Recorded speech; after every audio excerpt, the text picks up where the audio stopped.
Stabilization, nandun po yung pangalan ni General Pokis. So, ang sabi po niya ay ang possible financial po is VP Sara Duterte, Polong Duterte, and Governor Chavit Singson. Any comment po from the group? Thank you. That is his according po eh. Hindi naman natin ma-establish yung wala naman siyang sinabing basihan, speculation. So, mahirap kong sagutin ng diretsohan. Basta ang masasabi lamang namin sa inyo, si General Pokis bilang namumuno sa amin sa UPI at kami sa UPI, hindi po manggagaling sa amin yung panawagan ng magkagulo. Gusto po namin tahimik. Palagi po ang sinasabi lamang namin, katulad ngayon ako'y nananawagan. Dalawa po pinananawagan ko. Nananawagan ako doon sa mga may kinalaman, may nalalaman dito sa malawakang pagnanakaw na ito.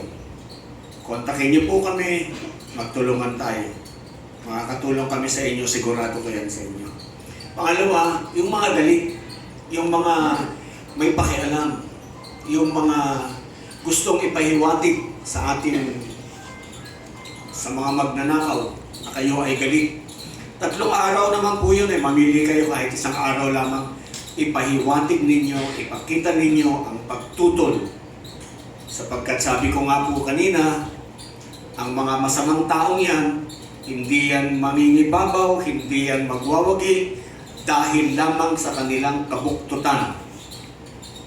Magwawagi sila dahil tayo, mga mamamayang Pilipino, ay walang gagawin, tatahimik at manonood lamang. Kailangan po madama nila na tayo, ng ating pagtutol, na hindi natin sila gusto. Padama po ninyo, be there, be present, be one of us. 3 araw po yun, 16, 17, 18. Thank you, General. May isang question pa po tayo, sir?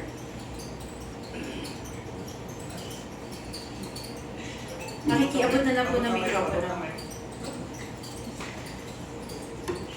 Yung mga gusto mo mag-question para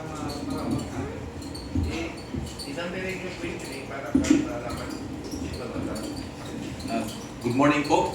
I'm from provincial-based freelance media.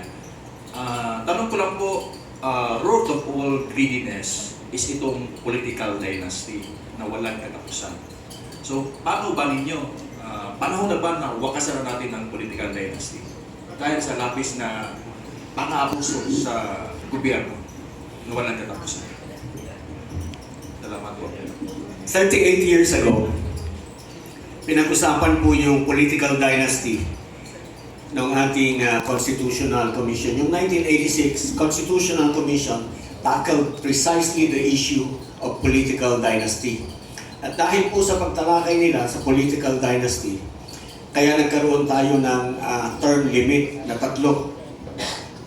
Kaya nagkaroon ng 3 years, 3 tatlong term lang at pagkatapos hindi ka na pwedeng tumakbo is precisely because we want to prevent yung pananatili sa pwesto ng mga political families. Ang intention is para mapagbigyan yung iba na meron ding puso at pagmamahal sa ating bayan ng pagkakataon para sila ay makapaglingkod din.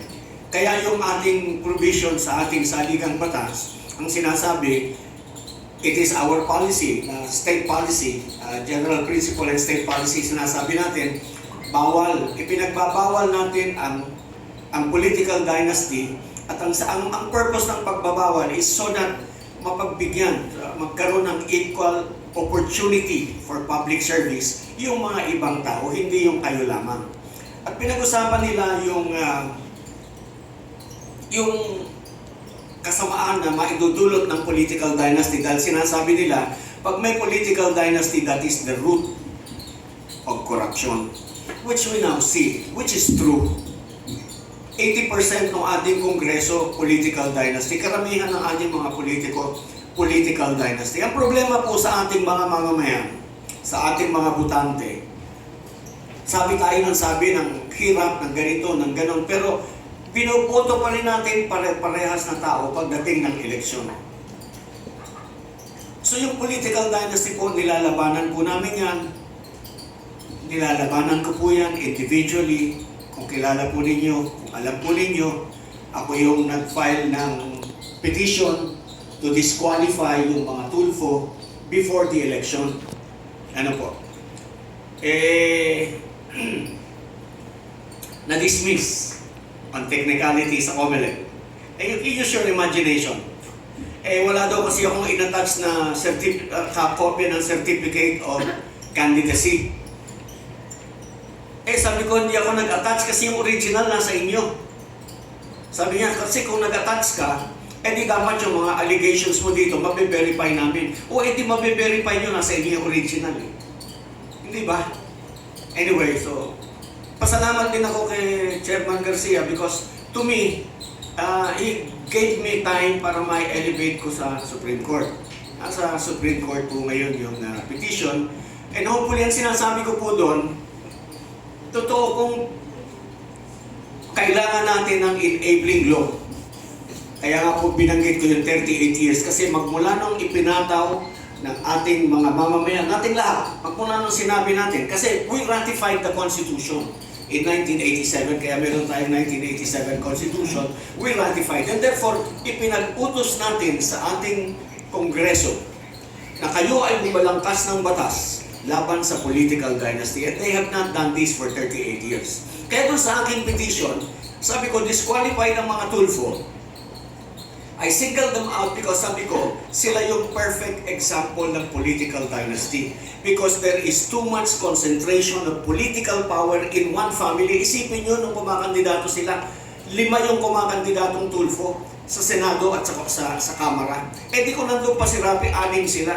That is too much concentration of political power. Sabi ko, Your Honor, may ginagahasa sa harapan mo, hindi mo pwedeng pigilin kasi walang batas na nagsasabing bawal na pinagbabawal yung paggagahasa. Hindi naman ganon. So sabi ko, because it is obvious, because it is so bold, it is so blatant, pwede na sigurong makialam ang Korte Suprema para mapanimulan yung pagbabawal ng political dynasty that will provide the spark, sabi ko. It might, pag sinimulan nyo, sinabi nyo, oo nga, bawal yan, kasi nandun naman sa deliberation ng 1986 Constitutional Commission na ang bawal ay yung kamag-anak ng incumbent within the 3rd civil degree of consanguinity or affinity. Anak, tatay, kapatid, bawal, asawa. Yan. Of an incumbent. Yun yung malinaw na deliberation. And so, going by that intention, because that is the intention, the intent and spirit of the constitutional provision, pwede nang i-adapt ng Supreme Court at sabihin, oo nga, yung ganitong klase, bawal. Pero yung halimbawa, political dynasty, mayor, vice mayor, konsehal, governor, medyo kailangan mo pang i-define talaga yan. Pero mayroong mga obvious. Pag obvious na, huwag naman magmukha tayong ilang billion na ba tayo? 1 billion mahigit, no? Mayroon ba tayo mga billion? 1 million? Sige, ha? Ano? Ha? Okay, we are 110 million idiots. Because yung obvious, kailangan pa nating ipa-define. Huwag naman po ganon. Andyan na it's right smack our face. Let's stop it. Yun po. So yung political dynasty, we are saying, if that is your question, is one of the root cause of this corruption. Nung araw pa po ito, actually, nung araw pa yung buhay natin ngayon, take note, we have all been living in an atmosphere, in a regime of corruption. Kung ano man tayo ngayon, product ito ng corruption. Tawag ko dyan, chronic and acute corruption. Nung araw pa yan. Nung araw pa substandard lang sila eh. Pamaliit-maliit na maliit na bakal, kulang yung kraba, yung mga ganon, no? So, but because hindi na-check, walang na-check, now, they just steal the money. Wala na. Doon sa amin, sa distrito yung mga nag-iimbestiga, dalhin nyo naman sa Ilocos. Pakita nyo yung good faith nyo, doon nyo simulan, sa Ilocos, sa Samar Leyte, sa Bicol, sa Quezon City, sa District 2. Yan. Para di ba? So, yun po.